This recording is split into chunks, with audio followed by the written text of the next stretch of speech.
أما ولا ما قالتي الفقير أما أكي أما سمية جت في سينان الفقير دوبان كنوا فردا لا فاضي ربي نمنتاني ربي لمنتاني تسيكا كدي الفقير نما توحيد برسيسن نمشي كوني نمشي أما مرك أما تاتي باتر كوني نما بكا mana saani keessa ture si galee.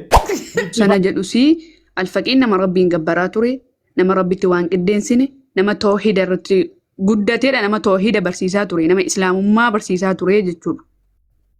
Si galee namni biraa garuu waan fedhe jechuu ni danda'a.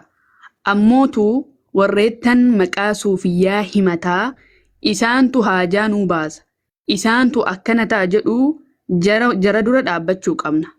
Jara alfaqii immoo hin tuqin jechuu barbaadeetan. Warra maqaa suufiyyaa himatamaaf pheenxee lammaffaadhaan deemaa jiru waliin jira sanaaf immoo. Alfaqii abbaan fedheyyuu namni qaqqabate hin jiru. Siigalee suufiyyaadha jettee kana sirra yaatu namni dhaqee jaan arge hin jiru. Waliigallee. Maqee jara alfaqii humbeettaa? As isaan lammii Oromoo osoo hin taane lammii Naaljeriyaati. Lammii alfaqiin dhaggeeffadhu ammallee ila reekardi godhadha abbaan feetan. Alfaqiin lammii Naaljeriyaarraa kan ta'an nama ibaadaa rabbii irratti gad of qabu, nama duniyaa haajaa hin qabne, nama yeroo hunda zikriidhaaf qaraatii quraanaatiin yeroo ofii dabarsanudha. Eenyu alfaqiin? Abbaan barbaade maqaa isaanii xureessuu danda'a. Garuu keessattiyyuu nama du'ee boolloo jiru tuquun hin barbaachisu. Sheekotii warra asirraa immoo nasu siif eeyyame raggadi. Warra duffii duubatti rukutaa suufiyyaa mideettu si wajjin an jira. Tuma dhaggeeffadhu. Ani bakka mana alfaqii sanatti waan godhamaa bulamu, waan achitti hojjetamu, waan namichi alfaqii jedhamu kun waan inni godhu nama qabatamaa mana jara alfaqii taa'ee guddate. Gifti Faaxumaan beektaa? Gifti Faaxumaa jaartii alfaqii. Dhaggeeffadhu. Ati dhaggeeffadhu. Hin beektaa? Mee nama mana alfaqii nan beeka jedhu takka mee ol galchi ana biratti. Amala muudii kan kenaa gal. Ajandaan kee bareeda dhaggeeffadhu. Ajandaan kee ajandaa keessanii anatu sii fideetti buufaa rakkoo hin qabu. Garuu mee nama takka mana alfaqii dhaqee kana godhame nama jedhu ol galchi. Nama takka. Nama takka la. Tole. Bari. Mana alfaqiitti akka gennoonni dhakaa abbaa afur fiddee dhakaa abbaa afur rukunii kaabaa dhaggeeffadhu. Rabbii maqaani dhaggeeffadhu. Rabbii nama hin taane rabbii lama hin taanetti sii kakadhe. Alfaqiin nama toohida barsiisanu, nama ilmii rabbii seeraan darasootaan gahanu. Alfaqii biratti dhiiraaf dhalaanuu wali hin makatu. Wallaahi abbaa fedhe fidi kanaaf. Abbaa fedhe. Gurbaa tokko tuyyuu beeka beektaa mana alfaqii gurbaa sana beekaa gurbaan sun immoo mana jalan jiru beektaa. Ijoollee waa'ee alfaqii beektan ol galaa soba tokko malee. Mana alfaqii sana beektan ana ofii kootiif. Lammiin Aljeeriyaa jira jala. Lammiin akkam dhaggeeffadhu sii himeem. Warra asirra jiru waliin raggaxnaa natu fidee miti ajandaa kana. Natu sinii fidee. Warra asirraa fakkeessitu waliin raggaxnaa. Riyoo na amani. Warra asirraa fakkeessitee duffii dhahaan suufiyyaadha ofiin jedhu nutu garagalche bar. Garuu isa kana immoo dhugaa ni dubbanala. Dhugaa hin morminu. Isii immoo asirra teessee duffiidhaan kokkeenuu afaan nutti banaa asirraa suufiyyaa miteettu dhukkee wajjin irraa kaa'amu. Dhukkee. Garuu isaan ammaa kanatti fudhatu. Yaa Sumayyaa ku dhaggeeffadhu.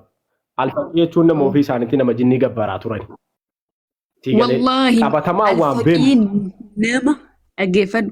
Alfaqiin nama rabbitti waan takka illee hin qindeessine. Alfaqiin nama rabbii isaaniitiif fakkeenya hin kennine. Nama rabbitti waan takka illee hin qindeessine alfaqii kan toohida barsiisan iyyuu jechuudha. Lammiin Aljeeriyaa keessa. Namatu isaanitti ni godha malee. Namatu maal godha amma namni maal godha amma asis kun dheengadasi mataa raasaa turte alfaqii jiqjiqi jettee inni sun isa naan taane waliigalaafi naan ta'u laanni kana. Amma alfaqiin na gabbaraan jenne na kadhadhaan jenne jaa'iloota jala deemte maal gooti alfaqii kana nuu godha alfaqii sana nuu godha jetti malee waan takka illee wanti isaan godhan hin jiru galee. isaan immoo nama ibaadaa rabbi abbadu badiin qabanu isaan waan takka badiin qabanu garuu ummata jala fiigee alfaqii kana godhaa alfaqii akkas godhaa shuu haada kalaam kun musliimarraa hin eegamu kana dura dhaabbanne barnu nama alfaqirraa waa tokko nama alfaqirraa waa barate deettaa takka abboo dhaggeeffadhu sittan himaa jira amma kanas mana alfaqiitti sana godhama jette mee tokkoon si namuma mana alfaqii argite mee tokkoon si onnaa baase tokkoonuma si walumaa galatti bar jimmaa bar tokkoon si mee ola baatu irratti manni karaa masaraa jimmaa abbaa jifaar sana karaa masaraa abbaa jifaarti dhiyaata bara qoy gurbichi tokko beektaa shabakaa irra jiru beektaa gurbaan Aljeeriyaan jimmaan keessaa miti gurbaan riyo altaati ajandaan kee naa ta'e bara jara keessaa bahin siin jedhe malee ta'e bara ajandaan kee dhukkee irraa kaate warra sana teessee yaani suufii yaadettu ofiin. Koy argadheera koy nama qe'ee alfaqii beeku koy diqqoo naa seenatti ishee alfaqii sirriitti ta'e himu kottu ol galan basaa koo dhiira abbaa keetii baga nuu dhalatteeti suma callume ati moo callume aamin jedhe ishee wallah ati moo callume aamin jedhe si michuu Assalamualaikum warahmatullahi wabarakatuh. Ya, semua ya mereka kan ada kamu di mana duduk nang utara.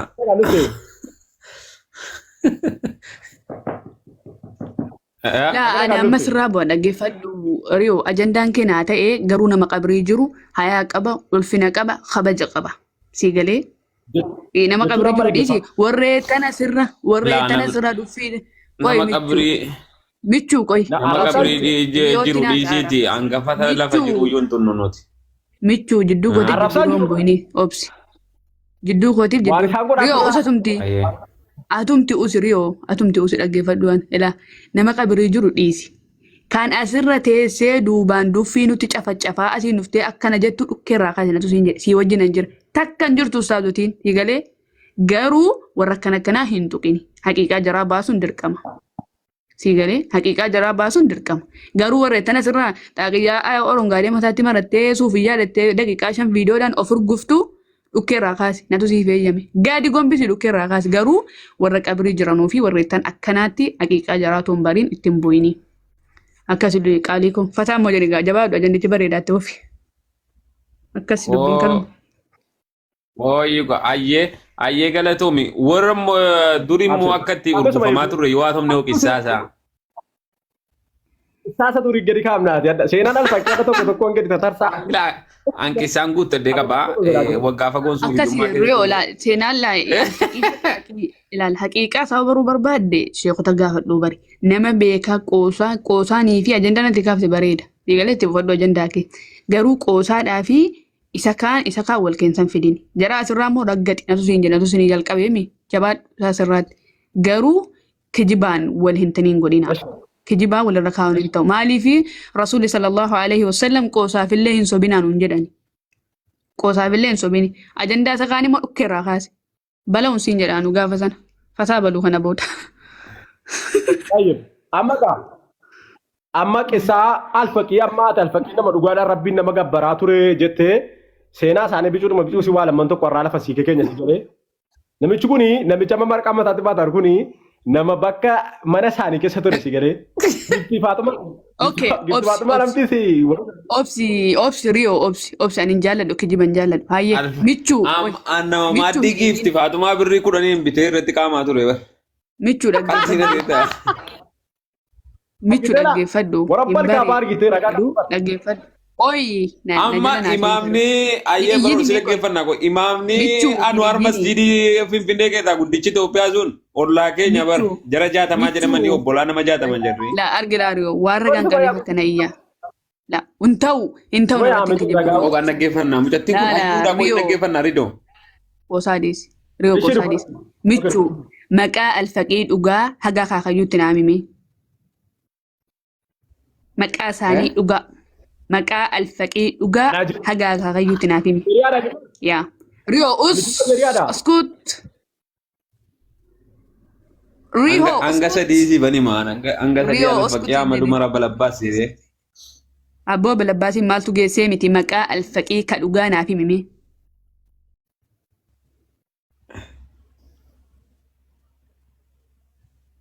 dubbadhu ni suni amma kana mataa keessaan qabu yeroo biraa na gaafadhu rakkoo laal qabu.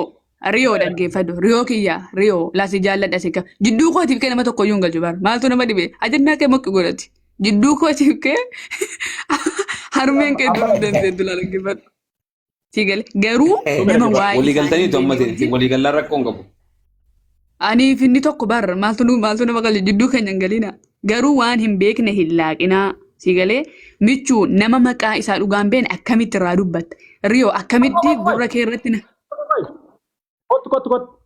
Koy. Sabar bicuusi. Alfaqee adda seenaa isaanii gadi kittimnu malee inni nusuma.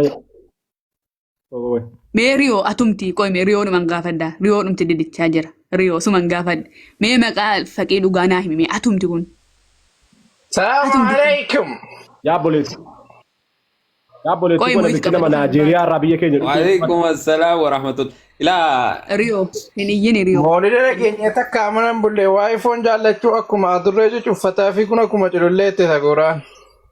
Qoy mee naaseenii riyoo sojuun haasoo hin danda'u surraa deemuu ishee. Isheen jedhee ilaa amma waa tokko ni ma riyoo waa tokko ni ma riyoo waa tokko na dhaggeeffadhaa gaate lamman na dhaggeeffadhaa. Maalin si dhaggeeffadha riyoo haasoo hin danda'u haasoo hin danda'u nutti mufachuu siin ta'u suutumaan kan nuu buusiiti. Kabajaa yeroo biraa ol deebiftaa. Laamee sume kabajaa nurraa gibbuuti. Kabaja hin beeku atiyyuu hin beektu maqaa waan jara duuniyaarra jiran dhukkeerraa kaase jara duuniyaarra jiran qeeqi garuu maqaa isaanii kijibaan hin balleessin abbaa keetii hojjerri yoo hin ta'u hin qabu kijiba ruwaaniyyiin ammallee keessaa bahee numni inni mana firaa nama geessisuun. Waa'ee ruwaaniyyi minaan nama geessine sun waa'een kanaa isin hin galu ruwaaniyyi gorruu qomse nama naan deemamu bar. Michumeen iyyinaati. Maqaa dhugaa nama naa himuu dadhabetu eenyummaa namaarra dubbata. Jidduu kootiif jidduu yoo hin bu'iin siin jedheera si jammar. Ayyee ishee. Bakka muhiiti qabadhu dhaggeeffadhu. Amma ekiin qabadhaa. Yaa muhiiti godhadhu dhaggeeffadhu. Tumee godha dhaggeeffadhu. Laal riyoo koo dhaggeeffadhu atis wal dhaggeeffadhu. Amma waan ifatu walii taane. Namichi jedhamuufis lammii Naajeeriyaa. Atamma dhaggeeffadhu. Akkamitti walii taane? Ni qajeelta silaamma dhaggeeffadhu maalan si gorsa beektaa? Maalan si gorsa? Shubbisuu dhiisii dubbisuu bari. Alfaqii irraallee gadi bu'i. Shubbisuu dhiisii dubbisuu bari. Amma warra duffii gurgura gura keessaanuu iyyanu kana jalan deemin jala jara. Jarri suufiyyaallee miti. Sigale jarri sun suufiyyaallee miti natu siin jedhaa jira. Jarri sun duffiitu maniina shiidaa jaraa baasu sirba jaraa malee waan beekan. Alfaqiin barsiisee bar jara kana tu alfaqiin haraama jedheeti alfaqiin jara amma jala deemtu kun silaan jiru barkunam sheeka jaraa balleesse amma jara kana. Jarri kun amma yaa alfaqii Ahmadu Umar nu birmadhaa jetti. Amma dhaggeeffadhu yaa alfaqii Ahmadu Umar nu birmadhaa yaa alfaqii Ahmadu Umar natti kottu alfaqii koo malee warra hin qabu warri jettu suni haleeluuyaa jara suufiyyaa raayyii miti never dhaggeeffadhu. Amma maalan si jechaa jira warra shubbisee duffii sa'aadii 24 duffii nuti tumaa ooleen suufiyyaa miti jedhu jara hin deemini takka. Shubbisuu dhiisii dubbisuu bari lama. Isa alfaqii jettummoo waa isaanii hin dubbatini. Isaan hin dubbatin nama maqaa isaanii guutuu hin beekne wajjin waa isaanii hin dubbatin natu siin jedha laariyoo. Ajandaa kee gara biraatti jijjiirradhu. Warra asirraa taaqiyyaa rongaadee maratteen suufiyyaadha jettu hop natu si wajjin an jira asatti garuu jara akkasitti hin tuqini nama gosa gurguddaatti hin bu'ini. Dubbiin kanumaa bar yoo gofataa balu. Ayyeb ati qoqoo isaameen ati waan alfaqii dhummata. Riyoo gaa geggeessi gaafataa baluu siin jetteetti. Hai. La alfaqii la asis michuu ka jettu waa alfaqii. Fataa baluu siin jetteetti waan ta'eef. Alfaqirraa maaliin mormi taati Sumayyaa dheengadda ustaaza wal shaadaatiin qabsiifnee maa? Dimsi adda. Sume boraatiin sin quuqin nagaatti. Eessa na dhagee michu. Alfaqiidha jenna. Naannoyyuu Gobosii kiyya. Ishee.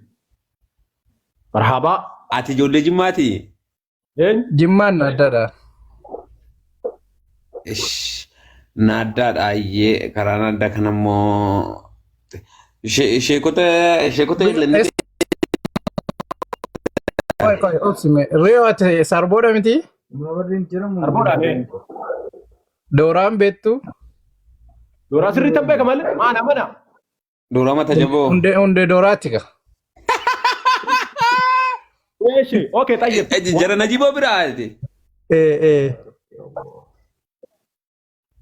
Koi Samit waa'ee alfaqiin beektaa? Alfaqii maa deengadda ustaadha waliin gaafadheen naan alfaqii lambii Naanjeeriyaa tuyyi baaleen dhufee baalerraa wallaggaan qubatee wallaggarraa jimmatti du'e jimmaan immoo eessatti du'e beektaa geeraatti du'e. Baga Rabbiin ajjeese ishee. Amiin. Namicha kanaati seenaa isaa akkamitti beektaa? Seenaan alfaqii gennoota walitti qabanii duffiidhaanii jechuudha. Wanti biraa maal ta'e? Ishee akka amma sumayyaan jiraattu alfaqiin? Lakki akkisumayyaan jedhaattu gargari namni alfaqii bira taa'an salaatu salaata achitti salaannee dhumneedha jarri jimaa qaamu. Sagalee kana Wallahi kasilaati gwaadha hin salaatamu. Wallahi namni hadiraa jiraa taa'u hin salaatu salaata tokkoon salaatu hin salaatan yoo namni jedhu achitti salaannee dhumne kan keenya salaanni nuu guutameeredhaan ibaadaan rabbi tokko hin jiru. Jimaayyuu gannoota wal keessa galtee wayaa mudhii gadi gannoota walirra buufattee. Isa yeroo gannoonni shamarran bareedduun faanii dhuftee gugguuftee buna hirtu sana buna fudhataa dhaqamee moo ala tiiruu aniyyii ilaa achi waan akkanaatu jira bira jigeesse ishii kan jettu waliyyi moo maal jedhamtu bira geesse waliyyiin dudduubbee kanaan hudduu keessa ol rukuttee naan bala wettee masarafaa koorneetiin noomnaan fayyaan kun kayoo lutaala sanan qabbiin beektaa. Dubartii buna buuftu waliyyiin hudduu kumiiti. Anjireen kujoo buujaatan argee bar Masraa Abbaa Jifaar biratti jira alfaqiin sayyidiin guddaan. Inni Masraa Abbaa Jifaar bira jimmaan jiru suni alfaqii miti bar ilmoo alfaqiiti sayyidii jedhaman sayyid xalaa jedhama. Ilmoo alfaqii sana. Akaakayyuu alfaqiiti inni. Achi dhageera laani bakka qochoon 14 tokko laana dhagayi. Qochoon qofti 14 tokko duugama mukatu boobaa dhennaqee ani yara nachi baadee dhaquti qochoon duugamee ilaa karaa sana immoo buujalee danatti beektaa alfaqiin bichaan fayyaansii attaa bulchiinni karaa sanaatiin buujalee miilli waa takka iddeen qaban hin jiru dandeenye dugoo keessa deemu hin jiru. Wallaahi mootummaan jiru waan kana nannaqee. Sagara tabbaraan naqee sagara tabbarraa alanan ne jennu dhiirri isaatti kiisoo qoccoo kana ilaa miila kana miila isa hin jirre kana kiisoo qoccoo tasii gadi gixxiin godhee keessa deeme miilatiin aannan kun kan shuushe kan wanti hundi keessaa dhumee tolbaa qachi. Innaan akkasitti dhaabee. Achi turee dhaqee gaafan jedhu. Saguuraan salaata waqtii shananii hin salaattu yoo namni jedheen kan keenya salaanneerru nu guutameera alfaqiititti nu guutanii ittiin salaattu wallaa qalbii miti yaa. Yoo salaattee iyyuu maal jetti beektaa calam jettee isa biyyi fayyaan salaataa rukana iyyuu hudiin gooti bari maama bira dhaabattee. Alfaqii moo? Kennaan imaamni. Alfaqiiduma sakaanis masirrii dhuftee hudiin gootee gadhiifti beektaa. Inama salaatee kan itti guuttadhu jennaan an shawqii rabbii jismii walla gadhiise isin kan na dhageessan kaa itti guuttadhaa jetteen. Ana sodaa rabbii jismii walla gadhiifte isin kan na dhageessan kaa itti guuttadhaa jetteen. Amma walumaa galatti alfaqiin amma akka amma sumayyaan jettee fi seenaan alfaqii inni dhugaan kunoo fardaan lafaa jechuudha. Seenaa alfaqii inni dhugaa kunoo ijoolleen himattu kana. Alfaqii jechuun ofumaa isaatiif iyyuu nama jinnii walitti qabu miti. Nama jinnii kaddamu. Ta'a dhugaadha wallaahi. Nama jinnii kaddamu inni. Wallahi nama jinnii kaddamu isa tokkoof lama. Ata waliyyiin ammaati jechuudha. Akkaaru kuni afurii mandara keessa deemtee laa kun barakaa fidattee gombisaa jala buusaa jettee aannan fudhattee buna fudhattee qoccoo waan adda addaa fudhattee baati mas. Yeroo zuurii dhuftee sa'aatii kana jinnii deemattee. Ijoolleen alfaqii kottaa ol galaa. Ijoolleen jarri an dhugumatti alfaqiin jaaladhettanii waan alfaqiirraa barattanii kottaa tun itti himaa. Kanuma bicheetti barbaanna jechuudha. yoo dhugumatti alfaqiin goota keenya alfaqiin sheeka keenya jettanii waan alfaqiirraa baratti dhufte nutti himtu akkasii wayyuu akkas wayyee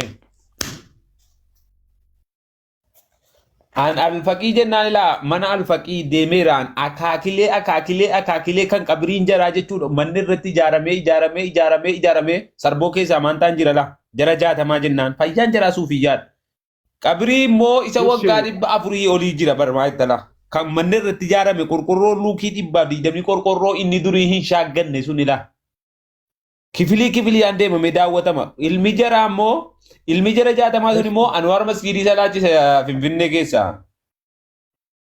ashhadu allah alfaqii yaa ijoolleen alfaqii gosa nama nagaa tokko utuu dhoofnu Kana wanti sinii kan kana dhoofnu inni kaan ilaa inni isaa samaayii keessaa asii dhaqee korneesii dhaqee gaddeebe inni kaan immoo dubbeedhaan jaartiitti rakkaba warabbal qaba baskiida keessatti bar caammaadhaan ol baameeti Michu. amma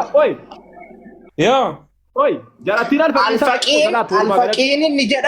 Alfaqiin inni jedhamu isa jalqaba lammii Laanjeeriyaa dhufee Jimmaan geeraatti du'e sana. Laqamtee immoo maaltu jira beektaa maaninu Yaabeelloo bakka Yaabeelloo jedhamu bakka yeroo waggaa lafaatii yaa'aa bakka jedhamu sana godina Wallagga Lixaa naannoo Yaabeelloo jedhamu sana bakki sun maaltu jira qubbaa jechuun bakka inni ta'aa ture masaraataa jira. Waggaatti inni namni keenya suufiyyaan achi dhaquu fi masaraataa diyaaruu dhaqan akka waan inni achi jiruutti. Masaraa alfaqii diyaaruu dhaqan. Hajji miskiinaatti. Ila amma gaa masaraa alfaqii inni guddaan immoo kana. Nama obaasanii bar. eessa Akkasii bar birrii fuudhatamaa bar zamzama jedhamee. Yaa'aa sana bishaan fidanii dhufanii mandara keessatti dandame nama obaasan.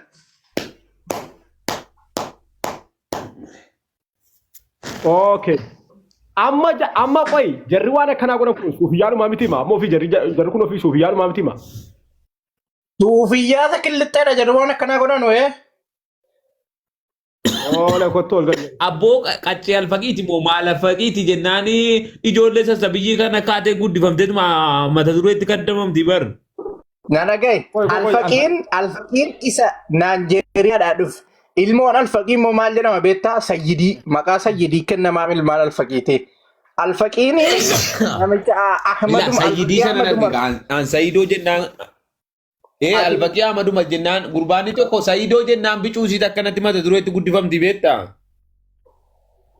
Eche la ilaha illallah Sayyidootti sana yaadadha alfaqii ilmoo alfaqii jennaani jarri akkana maaloodha jennaani daamee Akka isinitti ilaalamu beeku gaafa baddu caammaatti badde. Qoy intala tokko ol galchaa ol galcheedhaatti qoyaa jiru. Baay'ee alfaqii itti himna. Alfaqiin wanti sinii galuu qabu Oromoo miti. Lammii Naanjeeriyaati. Baalee dhufee Baalee irraa ari'amee Wallaggaan qobate. Wallagga irraa bahee dhufee godina Jimmaa aanaa geeraa keessatti du'e. Qabriin isaa jira nammayyuu geeraa keessa. Ilmaan isaatu geeraa keessa jira nammayyuu. Ilmoon alfaqii. Qoy.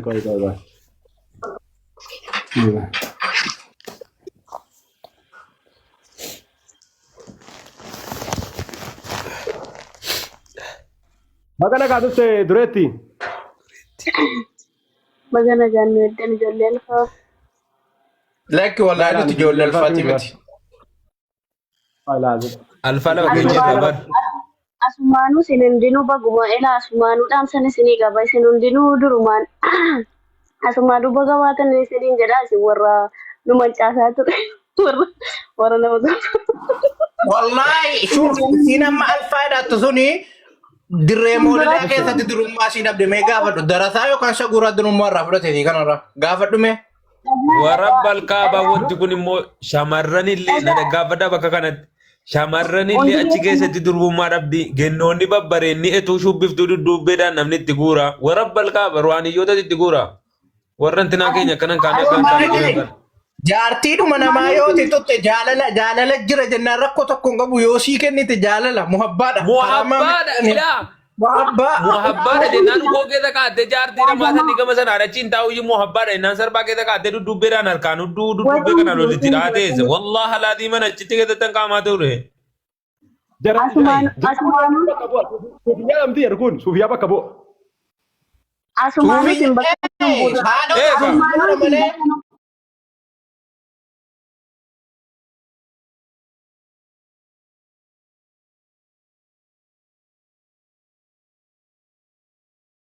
qabaddaa gadi nyaata.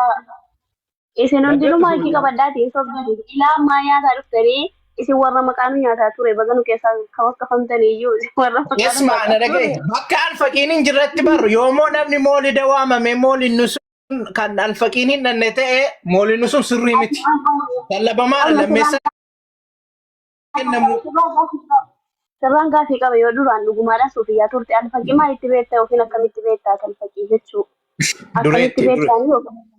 Dureetti dhiisi. Dureetti waan si gaafadha dhisi. Dureetti esma dhagaye meen ceccetaniiti gaafii konaa deebise lubbuu. Rakkoon qabuutti. Anatti gaafateen adeemsi. Michuu. Ati adeemsi gaafii. yaa Ati bichuu si caalli madeeti shanan gibeetiif dureetti waliin haasanu. Shanan gibeeti waa'ee alfaqii sirriitti beekta. Waan alfaqiin hojjettus maalummaa si sirriitti beekta waan ta'eedhaaf gadi tarsaa ishee ati takka.